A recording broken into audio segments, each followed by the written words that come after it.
Hurricane Charley, Ground Zero in Punta Gorda, Florida. Part 1.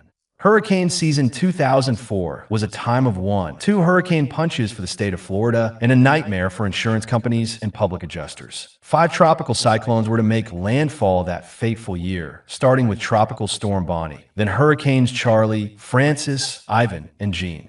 Hurricane Charley was by far the most destructive storm of that season and will long be remembered, even though the name Charley itself has been permanently retired from the Atlantic Basin tropical cyclone names. Hurricane Charley, born near Cuba in the Caribbean, like a bad superstitious example, slammed into Charlotte Harbor and decimated Punta Gorda in southwestern Florida on Friday the 13th in August 2004. After this horrible entry wound, Charley continued to rip all the way across Florida, crossing Orlando and continuing back offshore off Daytona Beach. During its bullet-like passage, Charley entered Florida at 150 miles per hour and exited at 90 miles per hour, leaving a tight path of destruction similar to a large tornado. 6 hurricane chasers were chased this monster storm on the very first piece of Florida land it set foot on and record the grim fury of a super hurricane's winds. Hurricane Charley was nothing more than a tropical disturbance that came off Africa and moved across the Atlantic into the central Caribbean Sea by August 11th. Meanwhile, a weak tropical storm, Bonnie, was making way towards the Florida Panhandle. The first 2 hurricane chasers, Chris Kalura and Jeff Gammons, hustled their way up to Panama City Beach, Florida, in hopes Bonnie will come ashore there as a minimal hurricane.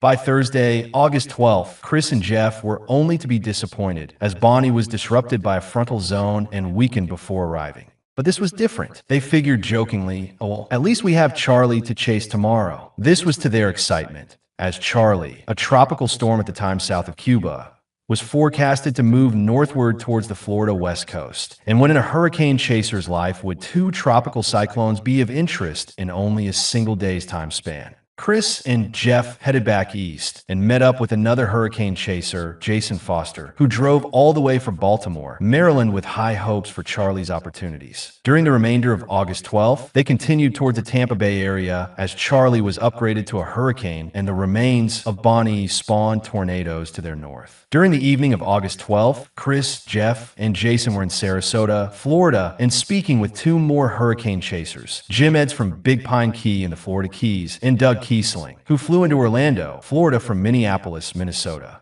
These were 2 more people who would join the Charley Intercept team. With Hurricane Charley now crossing Cuba and still intensifying even over the island itself, the chase team geared up for a Category 2, about 100 miles per hour winds. Hurricane Intercept with a primary target set for Braden Beach, Florida. After a long and hard time finding a hotel room, the group settled in for the night. The following day was to be one of the most unnerving, busy, and terrifying experiences imaginable. Part 2. Chris, Jeff, and Jason woke early on Friday, August 13th. Doug and Jim were also in the same general area. A look at data showed Charley at 105 miles per hour west of Key West, Florida, moving due north. On radar, the storm looked impressive, much stronger than 105 miles per hour. As some model forecasts had Hurricane Charley rapidly intensifying, Chris commented, "What a beautiful storm. Haven't seen that on the Atlantic side in a while. It looks like a work of art, but when that comes ashore, it will be a major disaster."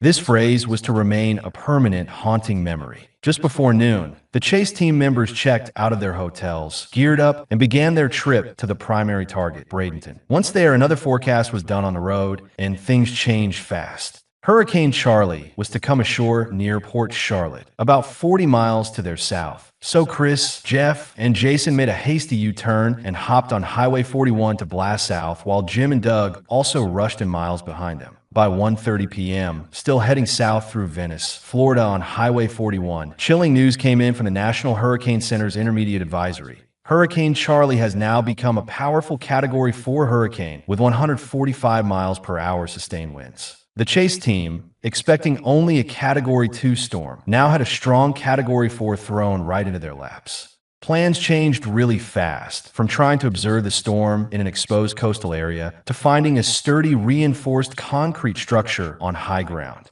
The sky above continued to show more and more signs that something very bad was going to happen, and funnel clouds appeared out of the thunderstorm complex as the chasers continued south on Highway 41 through Port Charlotte at about 2 p.m. Despite the impending natural disaster, the chase team continued to execute their expertise in a calm and collective manner, checking where the worst portion of the storm will hit, and decided on Punta Gorda, Florida, just south of the Peace River and east of Charlotte Harbor. Chris, Jeff, and Jason finally met up with Doug and Jim along with another chaser, Mark Rackley, also from the Florida Keys. Spirits were high with apprehension as the now six-person hurricane chase team verified that Punta Gorda was indeed the place to be. A brisk 20 to 30 miles per hour southeast wind and light rain prevailed as Jeff preached. We need to find substantial shelter now. By 2:30 p.m., the chase team was to split up around town. Chris, Jeff, Jason, and Doug sought shelter at the Charlotte County Criminal Justice Building, while Jim Eds positioned himself near the Bank of America building 2 blocks to the south. Mark Rackley found his best safe place in front of the Celtic Ray Irish pub down the road. These locations all were to deteriorate fast once Hurricane Charley's core came ashore. The chasers all knew that. It was time to wait and hope, and Chris and Jeff said, "Let God be with us all." The winds slowly began to increase to about 40 miles per hour by 3 p.m., still in light rain, and the low clouds in the sky began to move pretty fast. The radar, accessible via wireless internet, continued to paint the rarely seen double-eye wall just to their southwest as the National Hurricane Center reported its last wind measurement at 150 miles per hour sustained. This put the storm only 5 miles per hour under the rare Category 5 hurricane, the strongest on the scale. Comment was, "Okay, we have a super hurricane 150 miles per hour, not a Cat 5, but really close. It's going to get loud, and it's going to get very, very bad here." Part 3. Tension continued to mount as Chris, Jeff, and Jason filmed each other in the rain and wind. Doug went around the corner and filmed the wind-driven waters of the Peace River from a dock. Jim and Mark did the same, filming the bay from under a bridge. Soon this was too precarious, as water is the big killer in a hurricane. The chase team convinced themselves that the offshore winds, southeasterly, and fast movement of the hurricane should spare Punta Gorda from the 20-foot storm surge. 3:30 p.m. came and went, and tree debris started to fly as power poles began sparking, making a loud booming sound. Chris, Jason, and Jeff backed off the street and resorted to the shelter of the Justice Center, which had an enclosed breezeway into which their vehicles were parked. Doug dodged an increasing number of debris implements, ranging from garbage cans and trees to flying political yard signs. His comments were, "Gee, I am so screwed." Doug finally made it back to the Justice Center as Jim Eds positioned himself between 2 buildings to film the insurance buildings near Highway 41 and Olympia. Mark Rackley was primed and ready at the Irish pub. The outer eye wall of Charley made its debut after 4 p.m. This is where winds were sustained at over 75 miles per hour, still from the southeast, with heavy showers. The motion of the low clouds became exceptionally fast, making the whole sky look like a time lapse. Chris set up his computer equipment to record wind and pressure, measured with equipment on the roof of his vehicle. Jeff was to remain in this vehicle later on during the worst part of the storm, as he had never experienced a major hurricane before. Jeff commented, with a teammate's handshake as if they were about to play a championship, "A daytime Category 4 hurricane, our dream, and we are all here."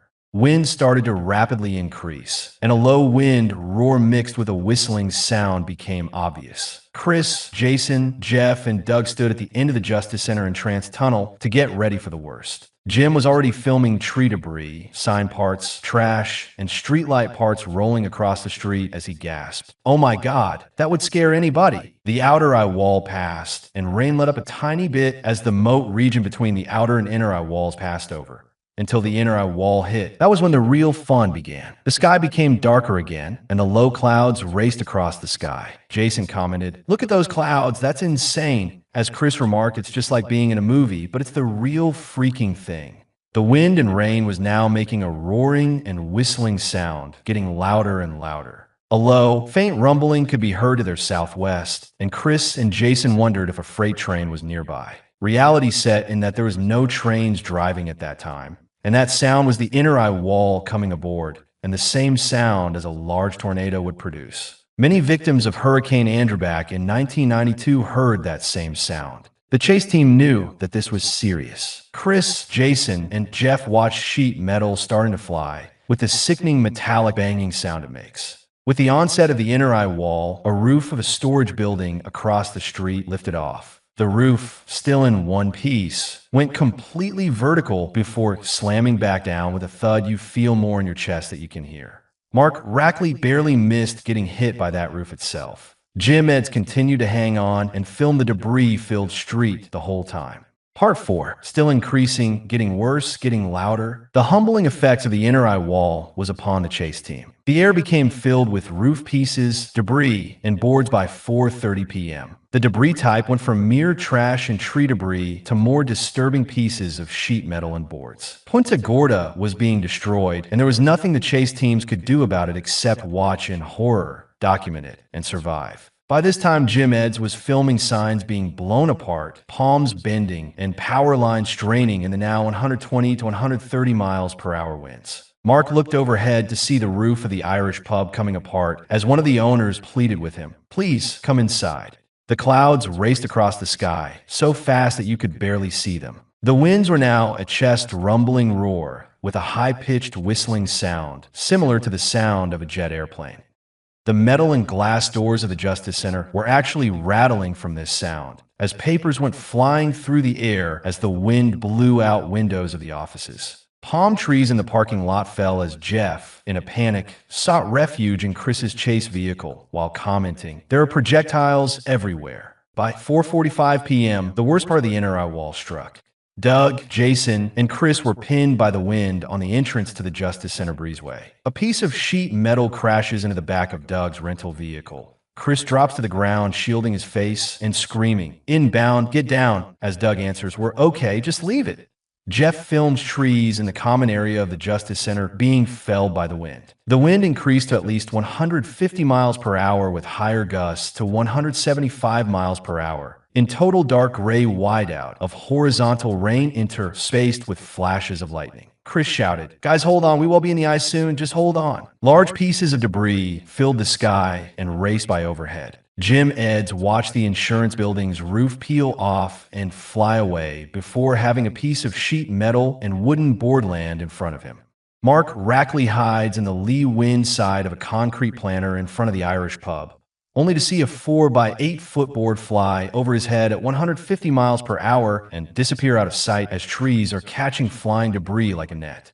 The wind became so strong that Chris, Jason, and Doug couldn't even hear themselves scream anymore. Chris shouted, "I want the eye, please."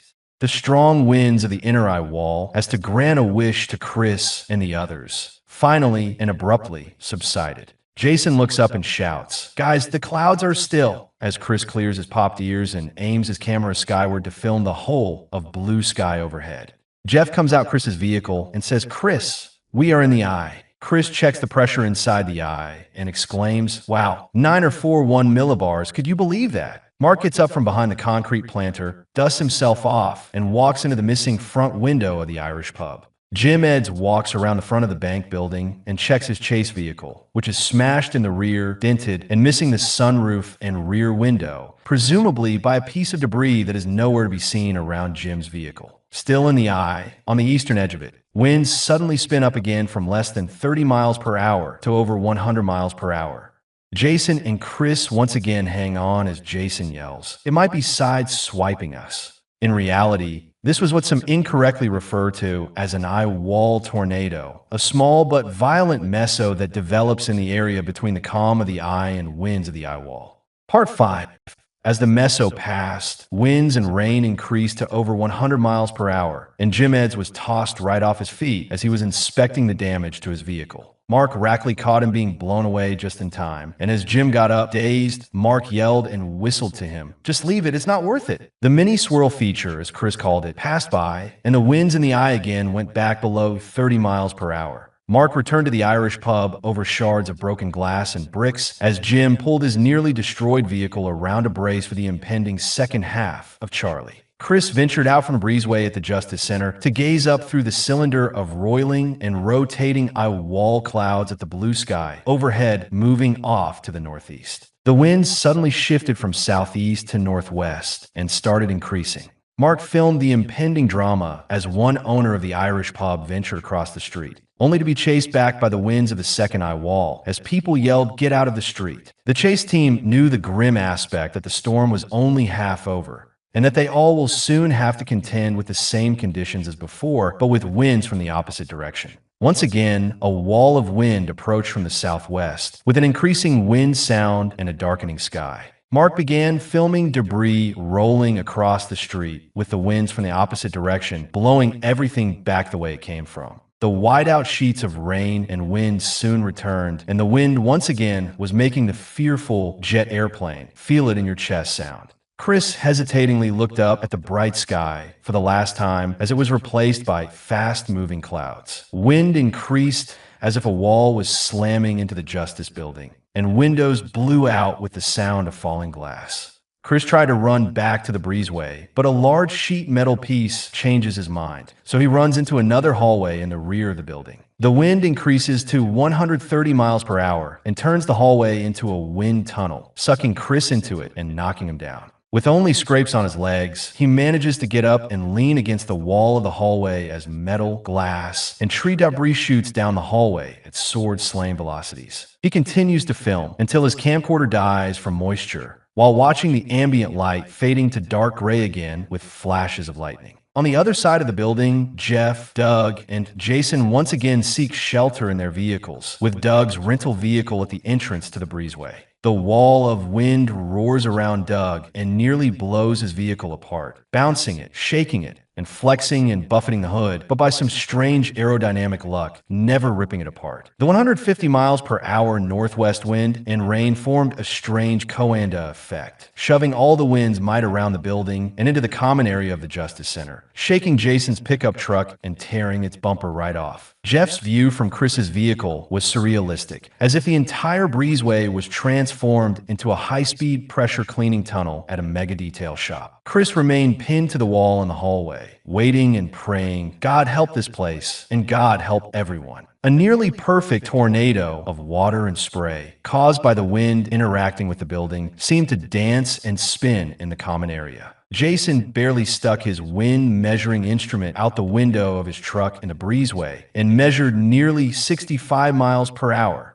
Part 6. The second half of Hurricane Charley's eye wall was the same as the first half. This storm did not have a weak side. Mark was back in front of the Irish pub, using the opposite side of the same concrete planter as he did before, filming debris and winds tearing apart what was spared by the first half of the storm. Debris was being blown the way it originally came from as Mark shouted, "Wow, this is unbelievable. Oh my God." The chase team all were convincing themselves that the storm was only going to get better from that point on, as they were inside the second half of the eye wall. Finally, by about 5:30, the winds and rain became less severe, although still extremely dangerous. Chris finally had enough egos to leave the hallway from hell and dodge his way across the common area back to Jeff and Jason. In doing so, he watched the impressive whirlwind in the common area finally and suddenly dissipate with a gentle whoosh. His cameras were soaked and not working, but he was glad he was alive. He was also happy to see that Jeff, Jason, and Doug were also in one piece. The storm really began to wind down fast as the eye wall moved away. The Justice Center, new post Andrew Miami-Dade building codes, and architect who designed it were praised for helping them survive the storm while allowing them to document it. Part of its roof tarmac was ripped off, only a few windows blown out, roof vent covers blown down, but the building structure remained.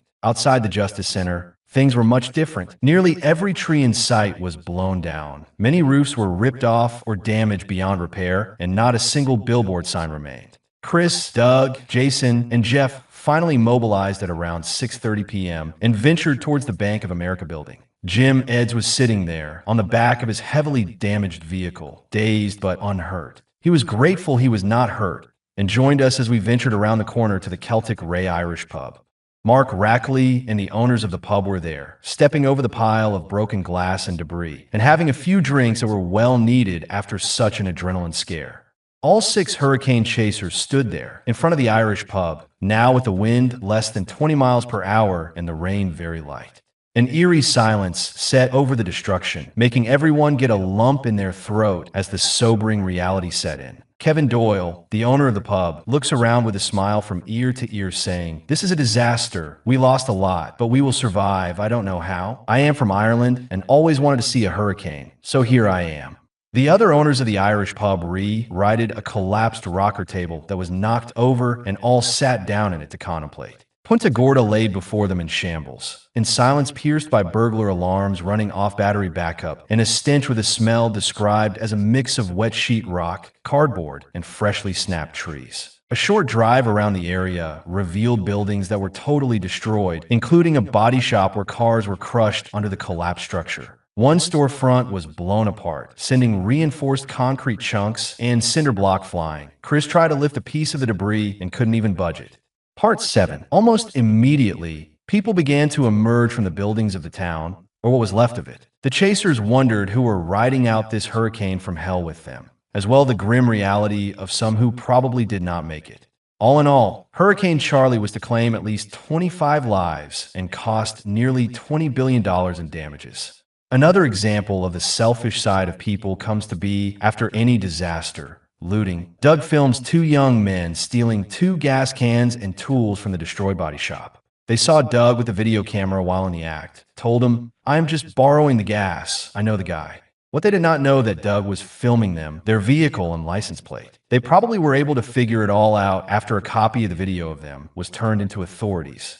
After that, more and more emergency vehicles and law enforcement was entering Punta Gorda. The chase team's job was finished. It was time to leave and let emergency rescue and disaster recovery professionals do their jobs. Upon a long and arduous task of leaving Punta Gorda, the chase team was surprised that the path of total devastation in Hurricane Charley was very small and was confirmed with the eye of the storm being less than 5 miles wide. Doug commented, "If you were not in Punta Gorda, you were not in Hurricane Charley." The chase team left Punta Gorda after fixing a flat tire on Jason's truck and left the damage path once north of Port Charlotte. They were to come back across the damaged swath again as they headed back east through Arcadia, Florida, nearly 40 miles inland. This small farming town also was heavily damaged, including a toppled water tower by Hurricane Charley's tight wind core. The chasers finally wrapped up this long day of documenting the bad luck of Friday, the 13th of August, 2004 around midnight, as the hurricane was over Daytona Beach and going back out to sea well to their northeast.